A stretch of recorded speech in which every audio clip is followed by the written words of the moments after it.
Sunday, September 16th, 1979, Norwich Cathedral, Battle of Britain service, the address.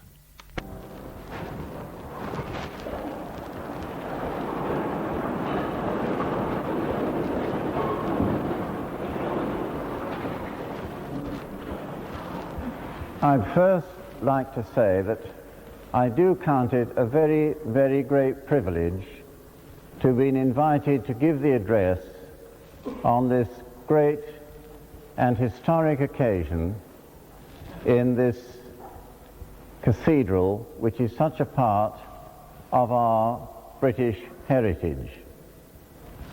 And in these few moments, I would like to try and look at the Battle of Britain and ask ourselves first, why is it that we have come here today, as have so many other congregations in other parts of this country, to remember it? And having come here, what is it that we should be remembering? In what direction should our thoughts be lying? Now, I think there are four things about the Battle of Britain that make it stand out and that are perhaps the principal reason for our being here now. First, it turned the tide of the war. It turned what looked like almost certain defeat into the hope that we would carry on long enough to win.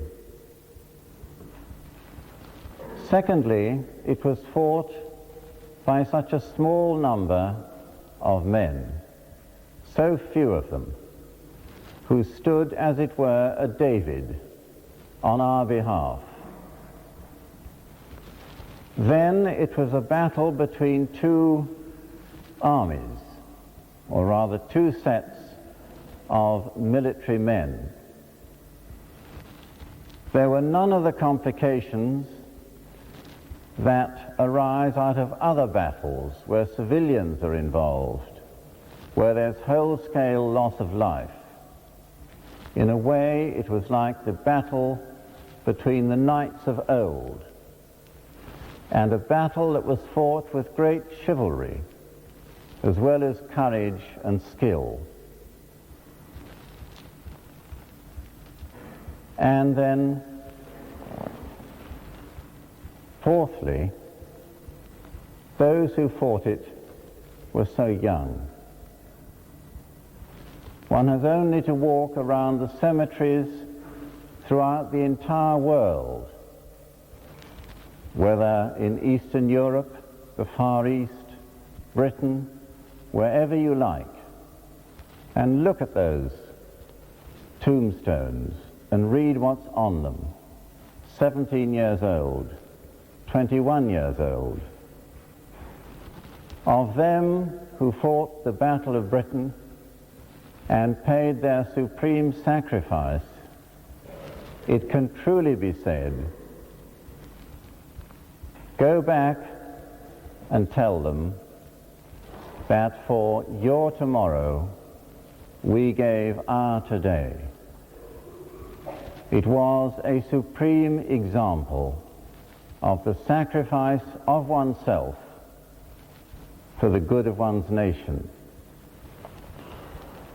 But then I would like to take the Battle of Britain and put it in the context of the whole war. Then firstly, I said there were so few who fought it. That, of course, was true, but only true in a limited sense, because though the pilots in their fighter planes were few, they would never have been up there, let alone win it, had it not been for all those who had contributed towards the building of their aircraft, planning the battle itself, keeping the nation going. I think the one big lesson that we learned from World War II was that we were a united nation. We stood totally together. We knew absolutely in our hearts what our goal was. We had a great sense of desperate urgency. We knew it had to be won. We knew there could be no question of defeat, that it was literally sink or swim. And that shows us, I think, particularly as you let the eye of your mind travel over the rest of the war and all those who became involved in its fighting against such extreme odds at the beginning. What mankind is capable of when he's truly united and when he knows what he's doing, when he has a common objective. And then secondly, it was said, we stood alone. That also was true to an extent, but not really true, because behind us we had the whole Commonwealth, as we call it now. Without that, without the bases that they gave us for future operations, without the promise of help that they gave, I doubt that Battle of Britain would have led to the hope of victory. There was also Europe, the overrun countries who nonetheless were doing what they could to make life difficult for the invader. And before long, there was the United States of America. A remarkable thing that in such diversity there could be welded so great a unity. And to me, that stands as a pledge, first, of the fundamental unity of our human family, of our one human family, and secondly, of the unity which in God's plan and purpose will, in the fullness of time, when time has run its course, by the power of God's Holy Spirit, be brought about. You remember perhaps the lines in the epistle to the Ephesians? God's plan for the fullness of time to unite all things in Christ, things in heaven and things in earth. Our human destiny is unity. A unity which at the moment we can't possibly conceive, which eye has not seen, nor ear heard, nor has it entered the mind of man to imagine. So we should never forget that our destiny is unity, and that man is basically the unifier, to unify not just the human family, but the entire creation. And so our efforts always, wherever possible, should be directed towards unity. Then thirdly, what was the nature of the war itself? Basically, it was to stop the threat of Hitler, to stop aggression of a brutality and a dimension that I don't think the world has ever known. But it was more than that. It was, we hoped and believed, a war that would lay the foundations on which governments would build peace. To fight a war such as that one and keep fighting it for 6 years, you must have an ideal. Man cannot go through so much without an ideal. And the ideal, even though perhaps a little naive, was peace. And so finally, what has all that got to tell us today?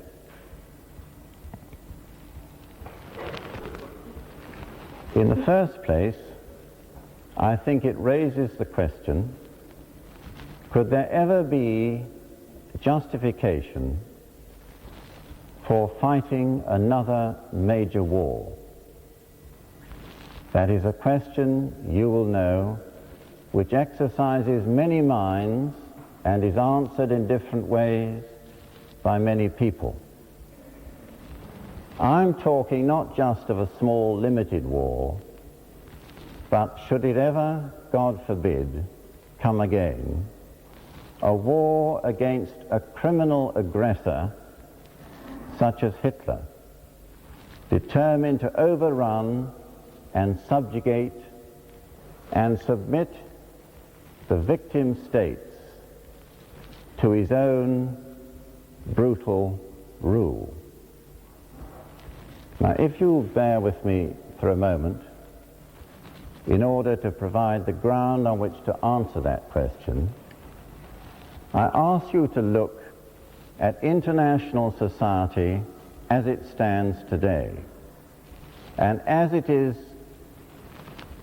considered by the United Nations and the other different conventions that have drawn up rules of war, the War Convention. International society consists of a series of sovereign states at the moment. One day we may hope for a world community, but not yet. Those states are accorded certain absolute rights, principally the right to territorial integrity and political sovereignty. And in order to explain that, the lawyers usually invoke the domestic analogy. They compare it with the same situation here in one's own country. And the analogy here is that of a householder who has the right to live safely in his house and to decide how he wants to run his family. And so the War Convention counts as the one and only crime against international society, aggression. Admittedly, aggression is not precisely defined, but for our purposes now, I think you know what I mean. I'm talking of the kind of aggression with which we were threatened in 1939. And the state that is about to be invaded is accorded not only the right of self-defense, but the right, having won, to punish. The reason for that is that men attach a moral value to standing up to an aggressor. If you once give in by appeasement, as we, to our shame, did in the 1930s, or by surrender, then you open the gates, as you do in the domestic scene with kidnappers and hijackers, to anybody who wants to follow the same path. We have to ask ourselves whether Christianity has anything to say about this. Does Christianity forbid us to stand up in the defense of our nation under such a situation? And the answer, without going into details, is that although war, particularly in the modern context, has always troubled the Christian mind, the Christian church as a whole has never condemned war in such a situation. It accords that right of self-defense as it does to human beings when they are attacked. The difference is that on the international scene there is no policeman. So, in my own and humble opinion, it is in the interests of peace that we make it clear as a nation that if ever an aggressor walks again, as did Hitler, we will stand up and stop him. And of course, in order to do that, we have to have the means, or the reasonable means, of doing it. And that, to my mind, is the first message that the Battle of Britain has to tell us. But that is not all the story. If the Gospel tells us that our essential duty is to love our fellow man, and through loving our fellow man to love God, then obviously war is something that we want to avoid. If we are put into a position where whatever we do, as was the case in 1939, lives are going to be lost, we have to choose what we think is morally the better course of action, and whichever we think will cause the minimum loss of life and, of course, freedom and justice. But we also have to ask ourselves, are we responsible in some measure for the situation in which we find ourselves? And in 1939, whoever asked that question could only answer by saying yes. We were to blame. In that instance, we were to blame because we never had the courage to stand up and stop Hitler when he had no power at all, even up and including the time of Munich. But what of today? If we look at the world around us, can we really say this is the world for which those who fought the Battle of Britain and all the other battles that made up World War II, is this the world for which they died? Is there not too much injustice? Is there not too much poverty about which we are doing so little? These are some of the questions that should be exercising our minds today. Because if justice beyond a certain degree is allowed to go unrequited without our doing something positive and definite about it, we cannot hope to pass on to the next generation peace. This should be our business. We should remember that the purpose of life is the triumph of good over evil.